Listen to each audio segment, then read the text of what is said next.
¿Cómo son las cosas y los planes del Señor?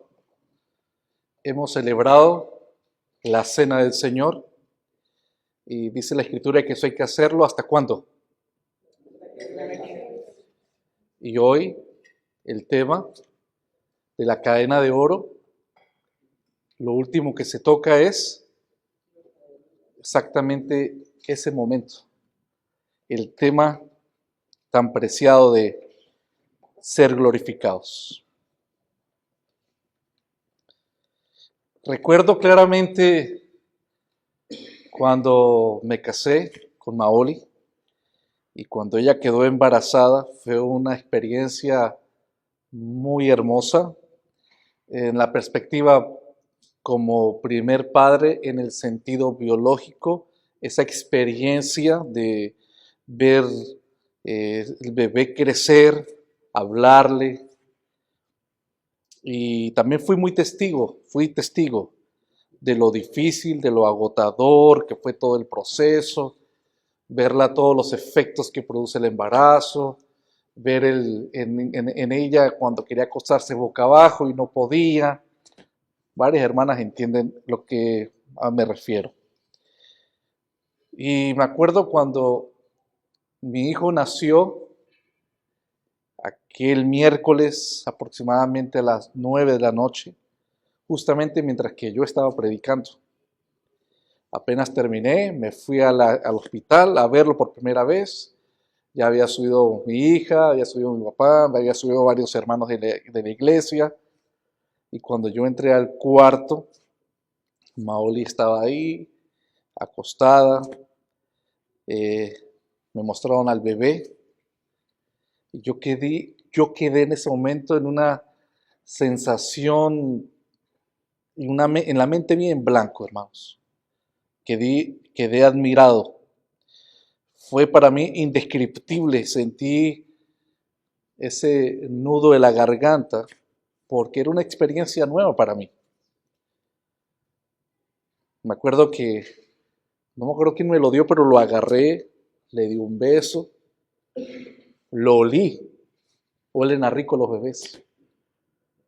Luego puse mi oído al lado de su nariz y escuchaba su respirar bastante rápido. En ese momento todo el cansancio, Maoli se me quedó mirando, ella comenzó a llorar. Todo el cansancio, las dificultades del embarazo culminaron en ese momento. Teníamos en nuestras manos a ese hermoso bebé. Y muchos de nosotros hemos vivido esa experiencia. Debo confesar que esta ilustración, por valiosa que sea, porque ataca los sentimientos a un papá, a una mamá, pero esta ilustración no logra capturar la inmensidad de lo que aprendimos la semana pasada, de lo que hace el gran arqueólogo en la etapa final cuando nos exhibe totalmente. Esa gloriosa exhibición. Elegí esta ilustración muy básica por el proceso. El dolor, los momentos difíciles que son inevitables. Sabemos que la mujer antes de dar a luz hay fatiga, sufrimiento, hay una tensión que parece interminable. Pero, hermanos, por eso escogí la ilustración, porque la glorificación futura se asemeja en esta pobre ilustración que he dado. Pero en las pruebas, en los desafíos, pero cuando llegue ese día glorioso, finalmente seremos envueltos sobre cómo nosotros vamos a abrir nuestros ojos a un resplandor que nuestros corazones. Y si tú eres soñador y te gusta tener una mente imaginativa, eso no será suficiente para el momento cuando estemos en esa consumación de estar glorificados por el hecho que vamos a poder ver cara a cara al Verbo de Dios. Lo que esta ilustración no puede hacer mérito es a esa majestad de ese momento glorioso. Ni siquiera el de mi propio Hijo no se compara a la majestad que vamos a ver en Cristo Jesús. Ese instante donde tú y yo, tan sublime que es ser transformados, saber los detalles, no podemos ahorita imaginar eso, pero cuando seamos transformados a la luz de la eternidad, donde va a llenar cada rincón de nuestro ser, donde vamos a exhibir la belleza, la transparencia, la claridad, la luz que ningún entendimiento va a poder comprender. Y es en ese momento, vuelvo a la ilustración, en algo más pequeño, insignificante comparado con Cristo, porque nada se puede comparar con Cristo. Ese momento insignificante que yo viví, las lágrimas que corrieron por mis caras, las lágrimas que corrieron por la cara de mi esposa, pero cuando estemos en Cristo, dice la Escritura, toda lágrima, todo dolor, todo será puesto y quedado en el olvido, hermanos. Porque es algo indescriptible lo que vamos a experimentar. Antes de sumergirnos al texto, recordemos que la vida cristiana, como el proceso del embarazo, no está fuera de dolor. La vida cristiana hay incertidumbres, pero es en medio de esas circunstancias que el Señor en su sabiduría permite que vivamos, que las pasemos, que las atravesemos. Pero es en medio de esa circunstancia que la palabra, ¿qué nos dice a nosotros? Nos invita a confiar en el plan mayor, uno que a menudo no podemos, por nuestra condición, ver en su totalidad. Pero como creemos por fe, que el proceso divino está en marcha. Comenzó porque fuimos conocidos en la mente de Dios, ¿verdad? Fuimos predestinados, fuimos llamados, fuimos justificados. Hay un proceso divino donde cada pieza, cada dolor, cada decisión, todo está perfectamente diseñado. Y aunque las cosas nos parecen confusas, en la mente de Dios es nuestro refugio, que todo apunta al propósito de Él. Y ahí donde nos consolamos. Vamos a leer Romanos, porque esta va a ser la última parte de esta última sección, del versículo 28 al 30, para recordar de este proceso divino que está en marcha, porque no ha culminado. Cada uno de nosotros en nuestras luchas, en nuestras esperanzas, somos parte de este glorioso diseño. Así que con corazones abiertos, atentos, leamos lo que Dios tiene que decirnos. Y dice el versículo 28. Sabemos que a los que aman a Dios, todas las cosas les ayudan a bien.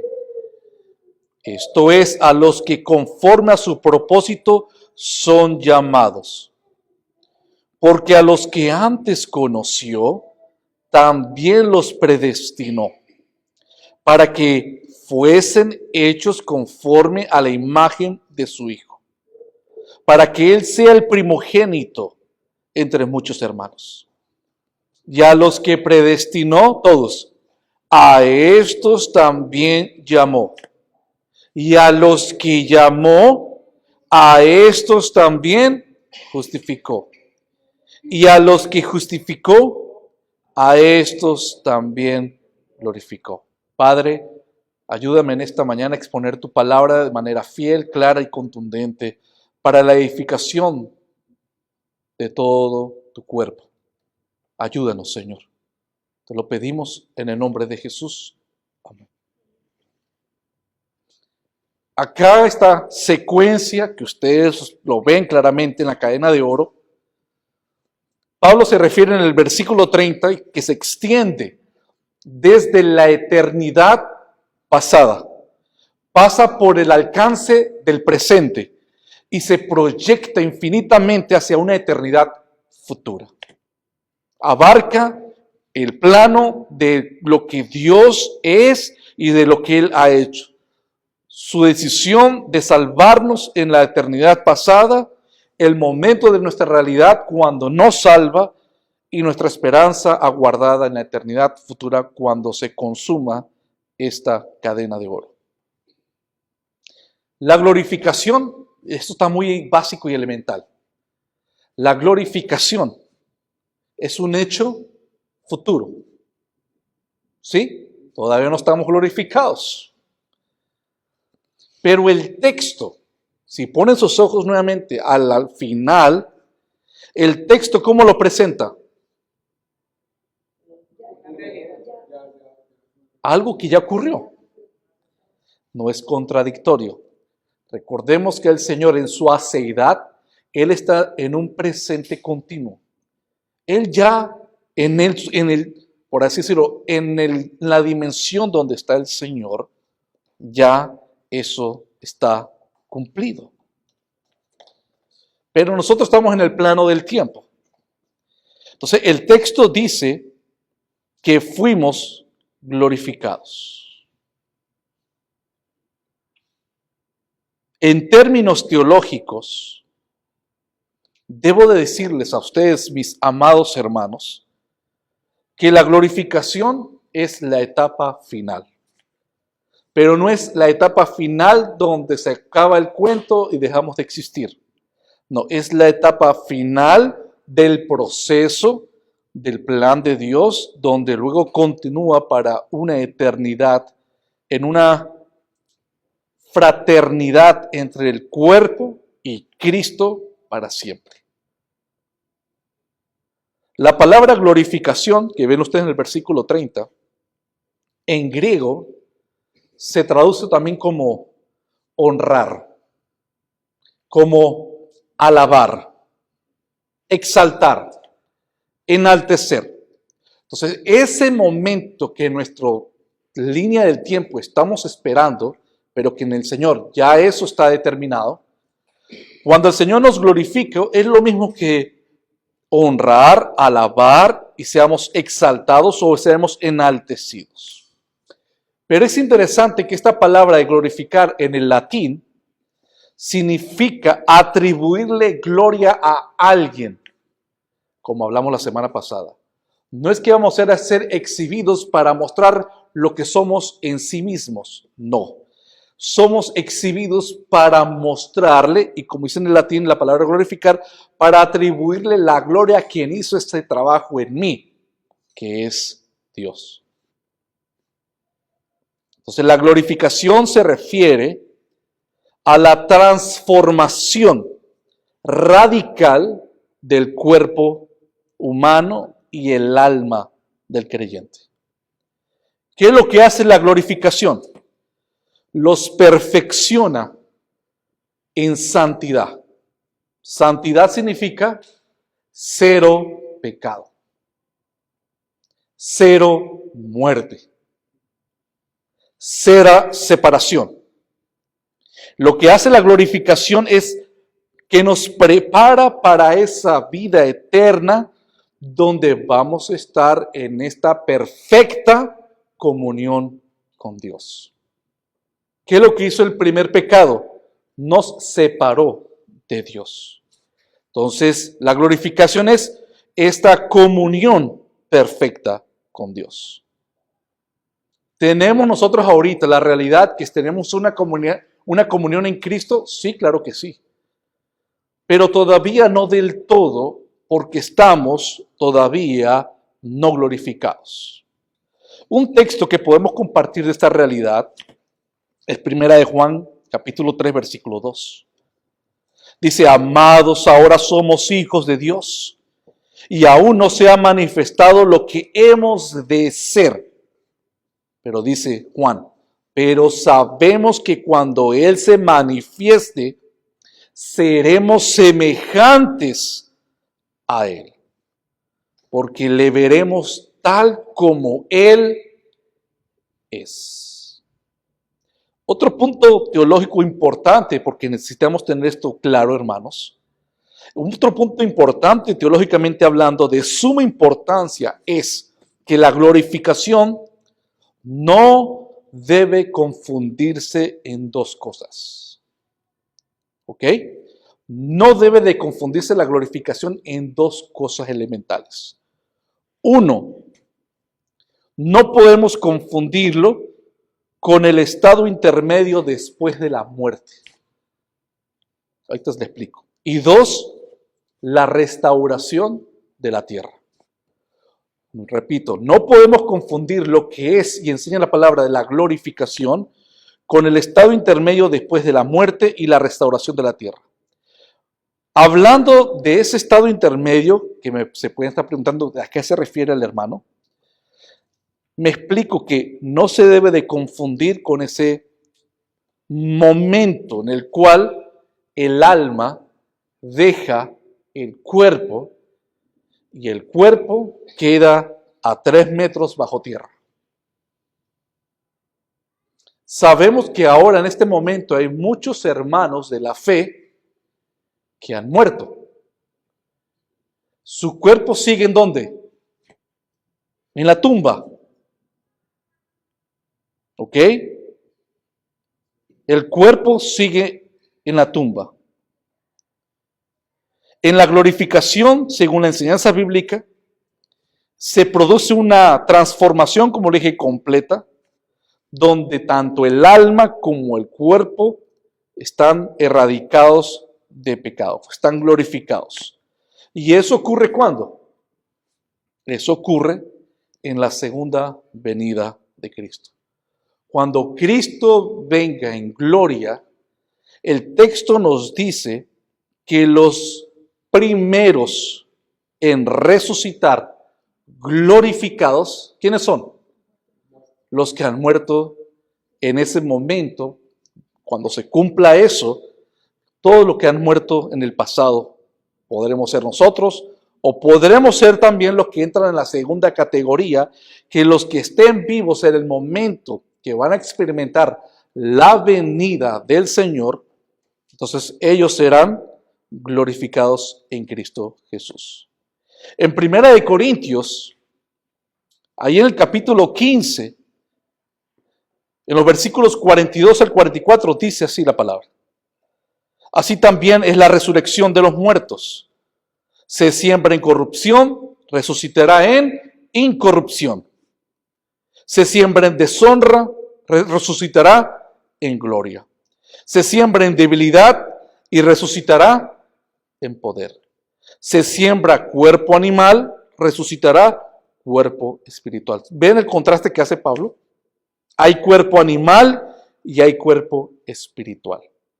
Y luego dice Filipenses 3:21, el cual transformará el cuerpo de la humillación nuestra para que sea semejante al cuerpo de la gloria suya, por el poder con el cual puede también sujetar a sí mismo todas las cosas. Entonces, cuando digo que con respecto al tema de la glorificación, no podemos confundirlo con los hermanos que en este momento han partido con Cristo. Todavía ellos no son glorificados. Ellos sencillamente están descansando delante del Señor, pero todavía no han sido glorificados. Cuando el Señor venga, Entonces dice la Escritura que los muertos en Cristo resucitan primero, ¿verdad?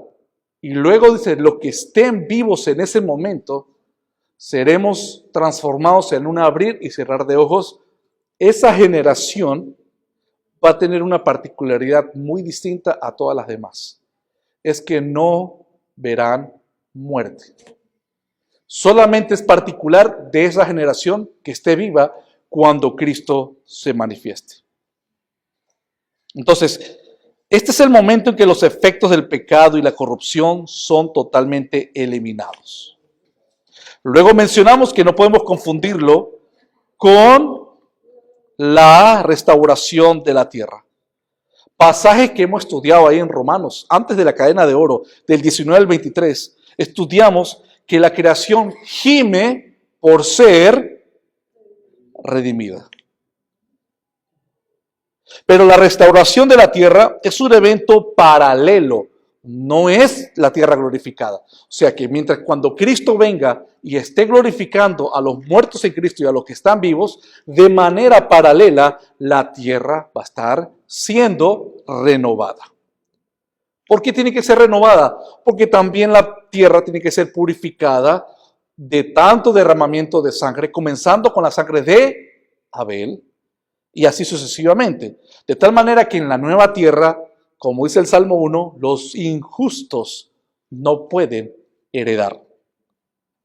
No se puede entrar a la nueva creación si viene contaminado ¿de qué? Del pecado. Hay que pasar ese proceso. Por eso el Señor a los suyos les promete que los que han depositado su fe en Cristo serán glorificados. Entonces la glorificación se enfoca es en la redención del creyente, mientras que la restauración de la creación tiene un ámbito cósmico porque es todo el universo. Y el último dato teológico que les quiero dar es que no todos los creyentes serán glorificados nuevamente al mismo tiempo. Para eso hay un texto muy elemental que es 1 de Tesalonicenses, capítulo 4, versículo 16-17, que dice, porque el Señor mismo con voz de mando, con voz de arcángel y con trompeta de Dios, descenderá del cielo y los muertos en Cristo resucitarán primero. Hay un orden. Luego nosotros, los que vivimos, los que hayamos quedado, seremos, dice, arrebatados juntamente con ellos. O sea, nos vamos a encontrar con los muertos que han resucitado en las nubes para recibir al Señor en el aire. Y así estaremos siempre con Él. Entonces, 1 Tesalonicenses capítulo 4 nos está hablando de una manera muy resumida de la majestad de ese evento que no hay manera más como describirlo, solamente a lo que el texto nos habla. ¿Es algo sí magistral? Claro que sí. Los detalles no los sabemos muy bien por nuestra condición. Eso se lo ha reservado el Señor. Lo que tenemos la garantía es que en un momento puede ser mañana. No lo sabemos. El texto no lo dice. La palabra lo que nos dice que hay que estar preparados. Pero cuando el Señor descienda, como dice 1 de Tesalonicenses, con voz de mando, con voz de arcángel, los muertos en Cristo van a resucitar. Nosotros vamos a experimentar, o la generación va a ver cómo sus cuerpos no serán, cómo será ese proceso. Serán transformados y seremos levantados de la tierra. O sea que hay una irrupción de la ley de la física. Es lo único que yo puedo ver. Seremos levantados y nos encontraremos con Cristo para siempre. Las cosas viejas pasaron y de esa manera entonces es como se produce, según la palabra, la glorificación. Ustedes saben que está hablando con el hermano Efraín temprano de esto. Este tema de la glorificación y la eternidad, no hay mucho material que se encuentre. No es porque no quieran la iglesia o los hermanos predicarlo.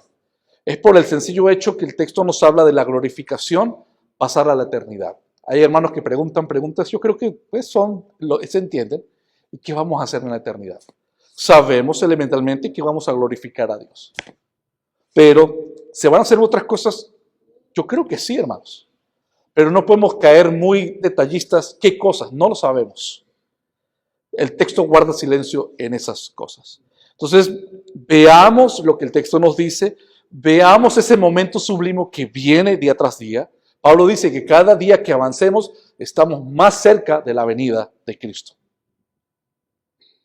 Entonces, esto nos indica que hay esta secuencia, que los primeros son los muertos en Cristo, que serán resucitados y glorificados, y luego nosotros. Y dice 1 Corintios 15:51, Pablo le dice, he aquí, os digo un misterio, dice Pablo. No todos dormiremos, pero todos seremos transformados en un momento, en un abrir y cerrar de ojos, dice el texto. O sea, te está indicando con los elementos que está diciendo Pablo a la iglesia de Corintios, cómo será la glorificación. Entonces, cuando dice que será en un abrir y cerrar de ojos, que está diciendo que es algo muy rápido, hermanos. No nos daremos cuenta, es lo que veo acá el texto. No es que voy a ver mis manos y comienzan a destellar luz y luego los brazos. No, el texto dice que es algo de un abrir y cerrar de ojos. A la final trompeta.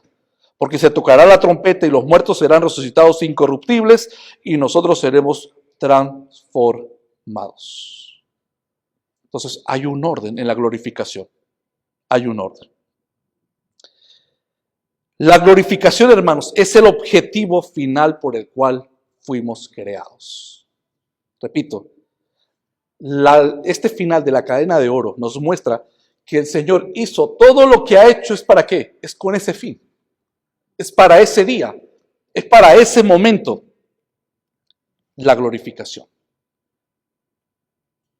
Ese es el designio eterno del Padre. Cuando todo se consuma en la redención por causa de Cristo. Ahora, me era necesario aclarar estos puntos, muchos ya lo saben, otros de repente no lo hayan escuchado, pero es importante hablar de este fundamento doctrinal sobre la glorificación. Después de abordar estos puntos fundamentales, lo importante ahora es, cuando termine ahora la predicación, cuando nos vayamos a comer, ¿con qué nos vamos nosotros? ¿Con qué nos vamos? Y quiero que en este texto sí abran sus Biblias, porque aunque la base es Romanos 8:30, la glorificación, quiero usar un texto para resaltar esa glorificación. Es un solo versículo.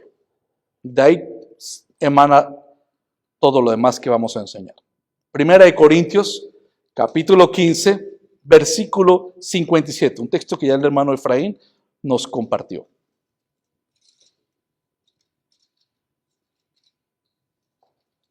Primera de Corintios, capítulo 15, versículo 57. Vamos a poner sumamente cuidado y vamos a deleitarnos de cada palabra para extraer las riquezas que el Espíritu nos ha dado.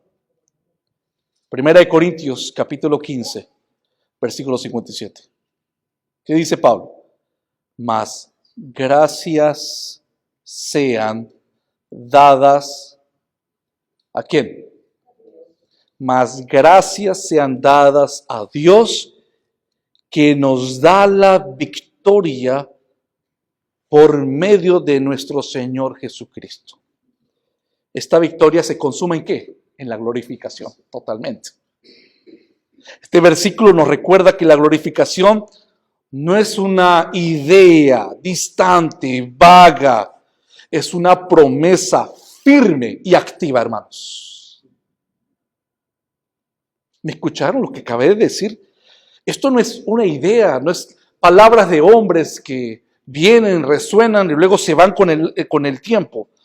Esto es un texto que nos dice y nos muestra que esa gloria que nos espera no es algo distante, es una promesa firme, activa, que nos debe de consumir, que debemos de perseverar en esta verdad. No es una fábula, no es una leyenda, no es una mitología, es la realidad, hermanos. Si dejaría el mensaje hasta acá, sería suficiente, hermanos. Si consumimos el versículo 57 de 1 Corintios. Esto es como que cuando un carro está sin gasolina y le echan gasolina, es lo que nos llevaría a motivar, decir, esto me hace perseverar. Así como hemos sido capacitados porque mire, todo esto de la cadena de oro, todo lo que hemos aprendido del capítulo 8 que es tan hermoso para la seguridad del creyente, nos capacita para resistir, ¿cierto? Para superar, ¿verdad? Las pruebas difíciles, los llantos, las lágrimas, las cosas que yo no entiendo. Todas esas cosas nos fortalece, pero en base a la promesa de esa glorificación que viene, hermanos. Me hace resistir, me hace decir y a ti, vale la pena, hermanos. No estamos acá calentando asiento, perdiendo el tiempo.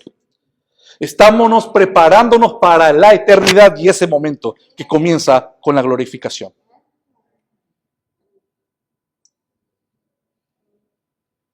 Esa es una victoria que está asegurada en Cristo. Y eso nos anima a seguir confiando. ¿Quieres llorar? Llora. No hay malo en llorar. Dios no rechaza los corazones contritos. Pero la victoria de ustedes, amados hermanos y santos del Señor, que están en proceso de santificación. Hermanos, ustedes en Cristo no es solo una promesa futura. Ustedes son una realidad actual.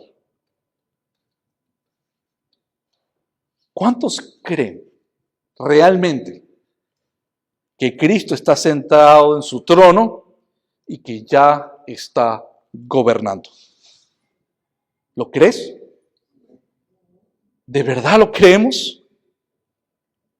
Entonces, si lo creemos, esta es tu realidad. Y esa realidad nos transforma a que podamos entonces enfrentar las pruebas con ánimo, con ganas, difíciles, sí, pero lo voy a hacer porque lo creo, hermanos. ¿Ustedes creen que los apóstoles dieron su vida por una mentira o dieron su vida por una falacia? Dieron la vida porque experimentaron esa realidad en Cristo Jesús, al punto que su muerte de ellos son evidencias de que su testimonio era real. Y no solamente los apóstoles. A través de los siglos, ¿cuántos cristianos han dado su vida por esta verdad, hermanos? Como dice la antítesis, y quiero que me acompañen acá, en 2 Corintios, aunque le voy a dar la versión NTV. 2 Corintios 4:8. Se le llama antítesis porque hay un contraste de posición importante. Porque lo que nos dice 2 Corintios 4, del 8 al 9, es exactamente eso, del recibir los golpes en este mundo, en esta vida, pero cuando sintamos esa oposición, debemos de contraatacar con otra posición. Por eso se le llama la antítesis, 2 Corintios 4. Lo voy a leer, o mejor dicho, lo voy a parafrasear en la NTV, y por ahí está en la Reina Valera, dicho de otra manera. ¿Somos presionados? Sí, pero no aplastados. O sea, ¿sentimos la presión? La sentimos, pero no somos aplastados. ¿Estamos perplejos por lo que vemos? Sí, pero no podemos desesperarnos, hermanos. ¿Somos perseguidos? Otra realidad. Sí. Pero la contraposición es que aunque somos perseguidos, no somos abandonados. No estamos solos, hermanos. Somos derribados. ¿Cuántas veces caemos y fallamos? Pero ¿cuál es la contraposición? No somos destruidos. Hermanos, la iglesia debe de participar en esa victoria que Cristo nos dice y nos asegura. La iglesia debe de avanzar en esta victoria a medida que seguimos expandiendo, hablando y compartiendo el reino por medio de la evangelización. Hermanos, mire esta realidad.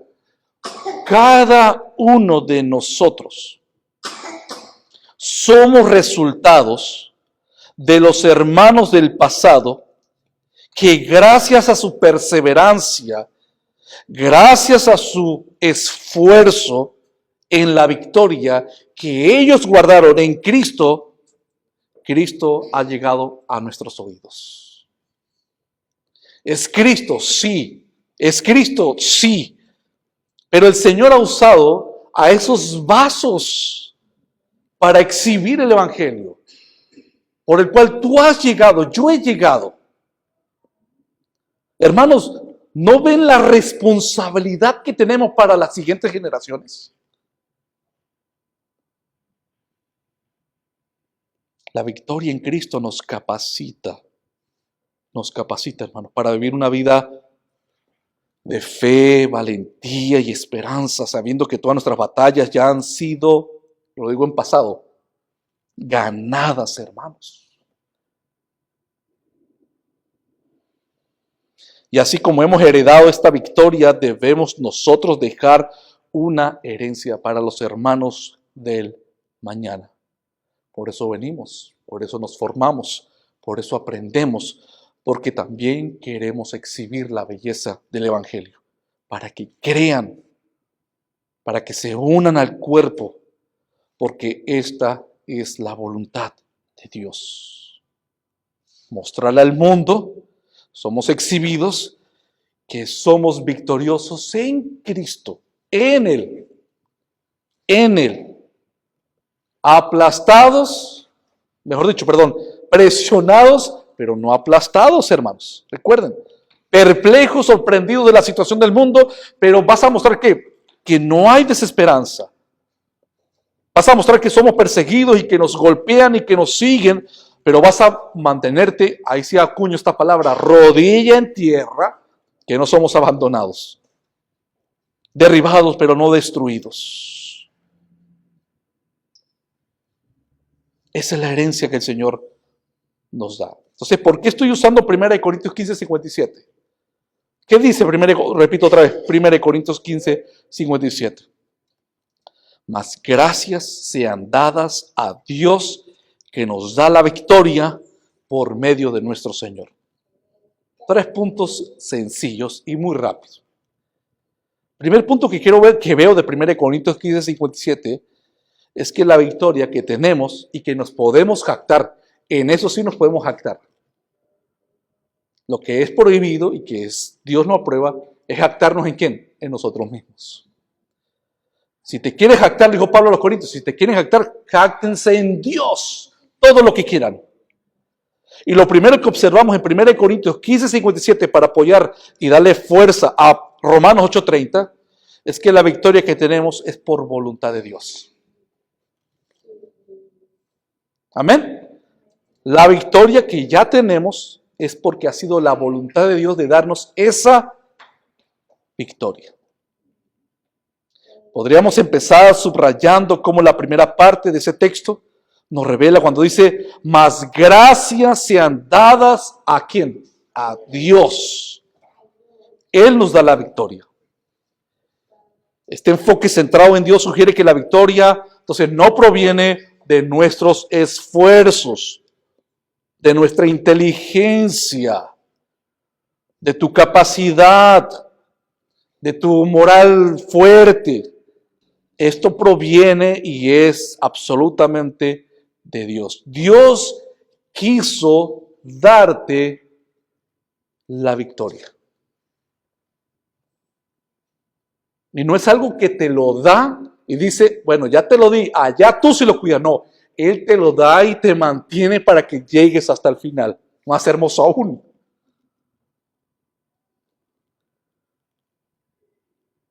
Otro principio elemental de 1 Corintios 15, 57, mientras que estaba meditando en el texto. El primero es que nos garantiza una victoria, el Señor, dado por Dios. Segundo es que la victoria es generosa. La victoria es generosa. El texto nos dice cómo Dios nos da de su infinito amor. ¿No lo da?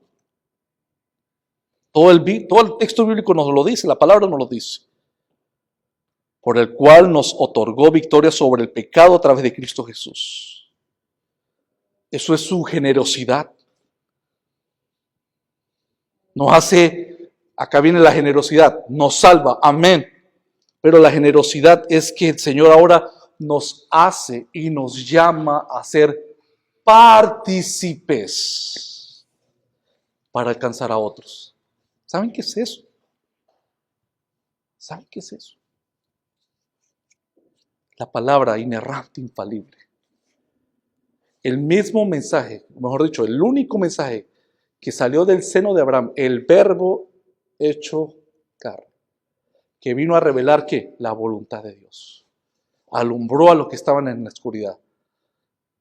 Alcanzó a los apóstoles. Luego el Señor dotó a los apóstoles y dijo, ahora vayan ustedes.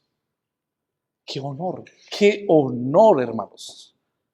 Saber que cada uno de nosotros abrir la Biblia, saber que soy insignificante, saber que soy un miserable pecador, pero el Señor me da en abundancia sabiduría, nos da sabiduría para entenderlo, te da a ti esa participación para que alumbres a los demás.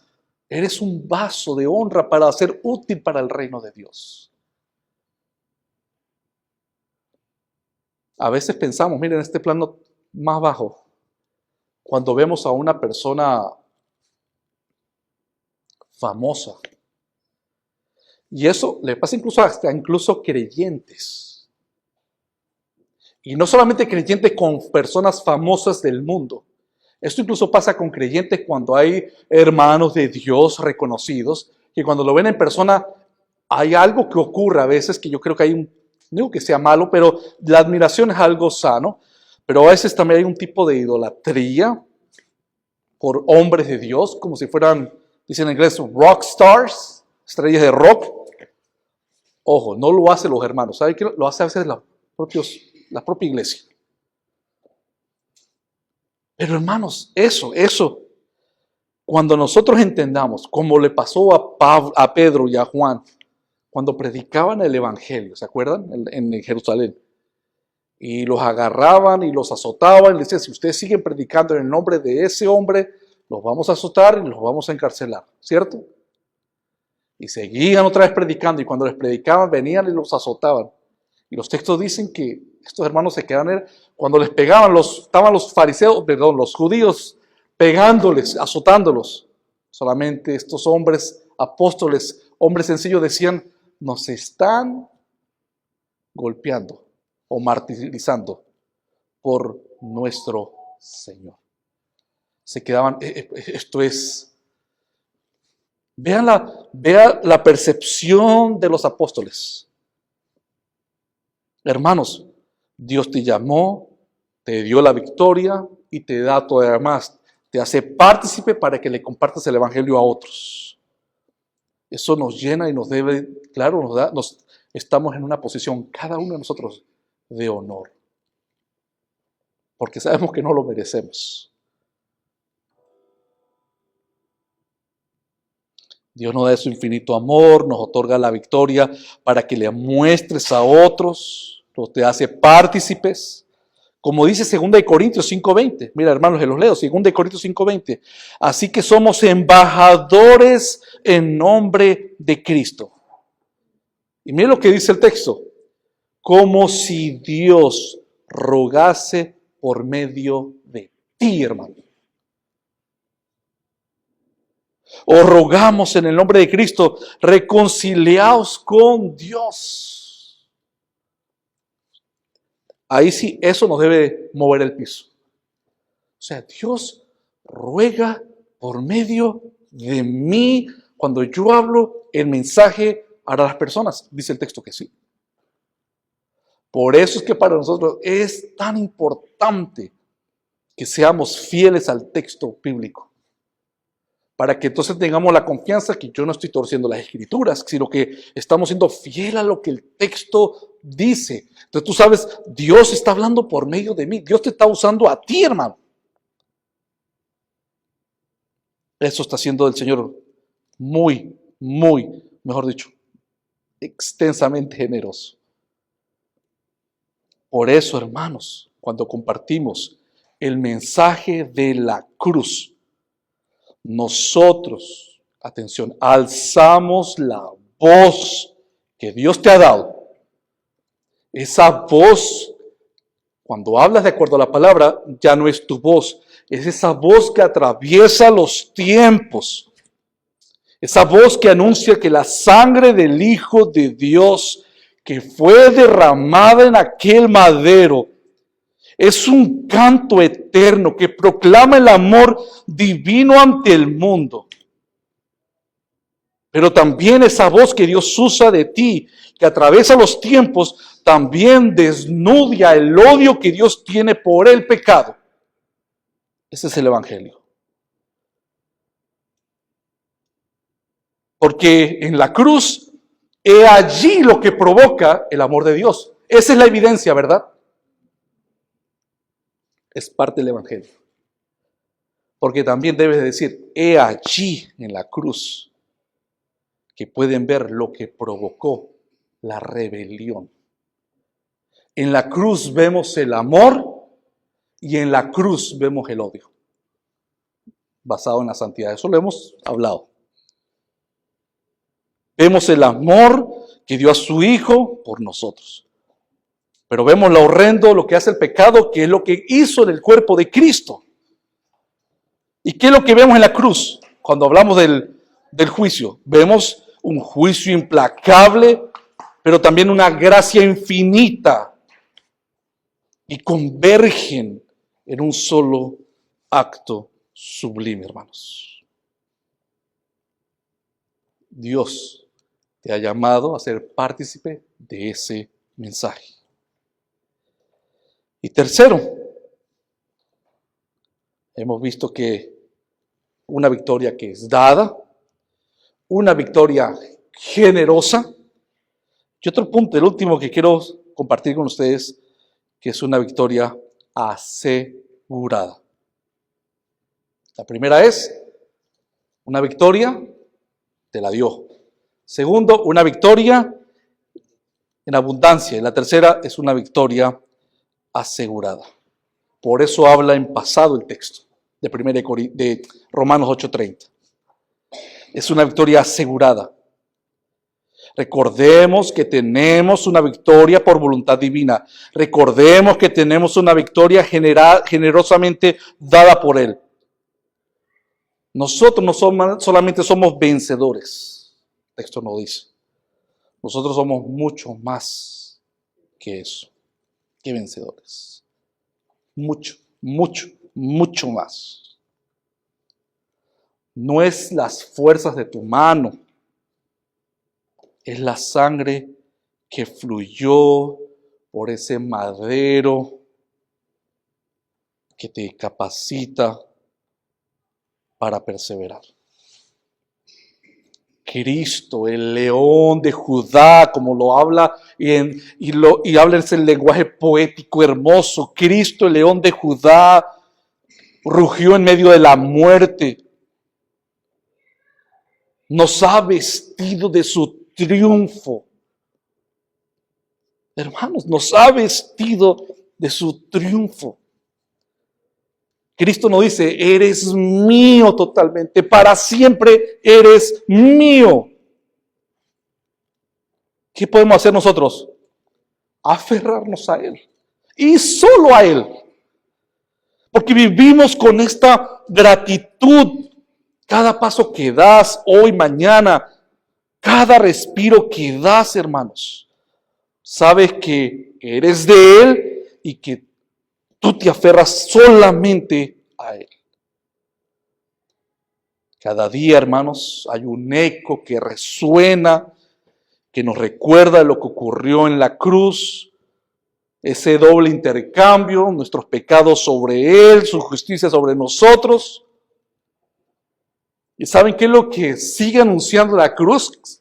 Aparte de la hermosa gracia de Dios y también lo horrible que hace el pecado, que Dios aborrece, el pecado es lo que causó la muerte de Jesús. ¿Saben qué sigue anunciando?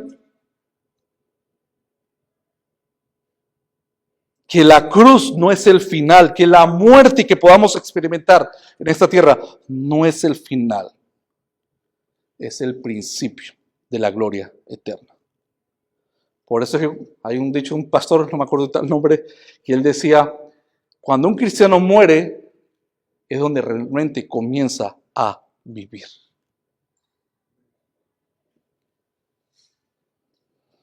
Quiero terminar con un pensamiento de un padre de la iglesia, llamado Atanasio de Alejandría del siglo IV, un hombre que defendió la divinidad de Cristo. Cito, y lo voy a explicar un poco porque se puede malentender. Dice Atanasio de Alejandría, cito, Dios se hizo hombre para que nosotros nos hiciéramos divinos. Hay que explicarlo. Es importante esta declaración porque es muy célebre esta palabra de este padre de la iglesia. Hay que entender porque Atanasio no está diciendo que nos vamos a convertir en dioses. No. Está hablando en un sentido estricto de la palabra. ¿Cómo así? Bueno, en el término teológico, esto es lo que se conoce como la teosis o la deificación. Es decir, que la obra de Cristo posibilita que tú y yo podamos ser elevados al estándar de Dios para poder participar, comunicarnos, verlo sin caer muertos, hermanos. No es que te conviertas en Dios, sino que posibilita esa elevación que nos abre ese camino al trono santo de Dios. Porque fue a través de la gracia de Dios que nos unió a Cristo, hermanos. Entonces, en Cristo participamos en esta vida divina, es decir, recibimos santidad. No recibimos atributos transmitibles, recibimos santidad, recibimos inmortalidad, no para ver a Dios un poquito, es para verlo siempre. Es para recibir comunión con Dios. Bueno, entonces teológicamente a esto se le conoce como la teosis. Repito la frase de él, Dios se hizo hombre para que nosotros nos hiciéramos divinos. Nos revistió de divinidad al ser conformados a Cristo. Y último texto, quiero que lo comparta para respaldar esto lo que le estoy diciendo. Segunda de Pedro, capítulo 1. Segunda de Pedro, capítulo 1, versículo 4.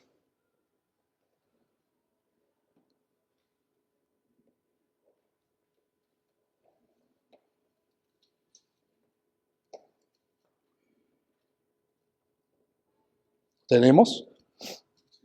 Segunda de Pedro, capítulo 1, versículo 4. Dice, por medio de las cuales nos ha dado preciosas y grandísimas promesas, para que por ellas llegaseis, ¿qué dice? A ser participantes de la naturaleza divina, habiendo huido de la corrupción que hay en el mundo a causa de la concupiscencia. Atanasio dijo, Dios se hizo hombre para que nosotros nos hiciéramos divinos. Comunicación para entablar participación, para también poder estar con Él para siempre. Vasos de barro que fuimos encontrados, fuimos restaurados y exhibidos. Parte de esa exhibición es acá en esta tierra, porque estamos exhibiendo la gloria del Señor con el mensaje de la palabra. Pero cuando seamos glorificados, pues vamos a exhibir al Señor, vamos a hablar y a glorificar al Señor para siempre, hermanos. Por eso dice Apocalipsis, toda lágrima, todo dolor, el calor, el frío, todo quedará puesto atrás, hermanos. Hermanos, cuando veamos la hermosura de Cristo, sí, hermanos, yo creo que algo tan básico, no básico, pero tan ejemplo que podemos ver cuando el apóstol Juan vio aquel ángel de Apocalipsis, ¿se acuerdan? Cayó pensando que era el Señor y dijo, no, soy un consiervo tuyo. ¿Cómo será ver al Señor, a Dios hecho hombre, hermanos? Que incluso para los apóstoles que conocieron a Jesús, van a quedar cautivados porque ellos vieron a Jesús, pero a Jesús en el sentido como el ministerio de hombre. Pero glorificado, hermanos, tuvieron algunos destellos. ¿Se acuerdan de la transfiguración? Unos destellos. Pero no podían porque todavía estaban en cuerpos corruptos. Pero cuando ya podamos ver que llega el Señor, ahora sí quiero que ustedes me vean por lo que yo soy. Y emane todo el resplandor, hermanos. Termino. Si salimos ahorita, que está haciendo un buen sol, y alzamos nuestras miradas y miramos el sol, 5 minutos mirándolo fijamente, ¿qué pasa? No puedes. Y si te esfuerzas, puedes quedar ciego. Hablando de una creación superior a nosotros, claro, pero una creación nos puede poner ciegos. Vean el contraste con la majestad de la gloria de Dios. Que Apocalipsis dice que no hará falta poder verlo para siempre y no quedar ciegos. ¿Vale la pena? ¿Estamos cansados? ¿Estamos fatigados? ¿Pero vale la pena? ¿Qué vamos a hacer? Perseverar.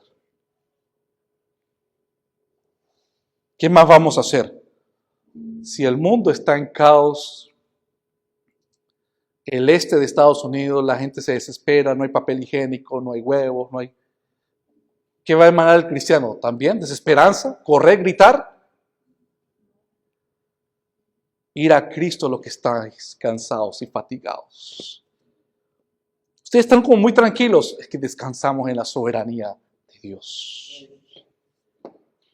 ¿A dónde más podemos ir, hermanos? ¿A dónde más? No podemos ir con los hombres, estamos cansados, hombres decepcionan. Hermanos, en Cristo hay fidelidad total.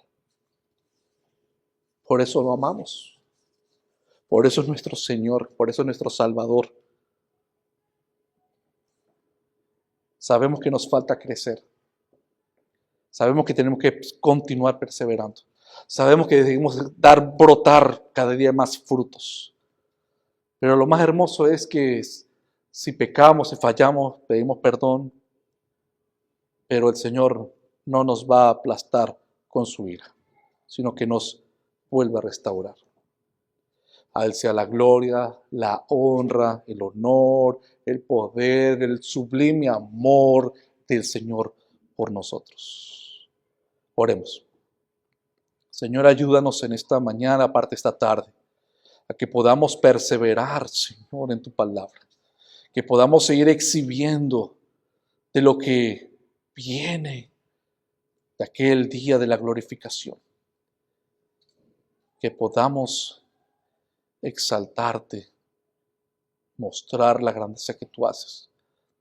Señor, todo lo que aprendemos, que quede guardado en nuestras mentes para que tú lo uses para las personas, para los momentos que se necesite, para levantar a un hermano caído, para alumbrar a los corazones que están en tinieblas, para dar ejemplo de cómo se debe de vivir la ética cristiana, la santidad, el compromiso, el sacrificio, el amor.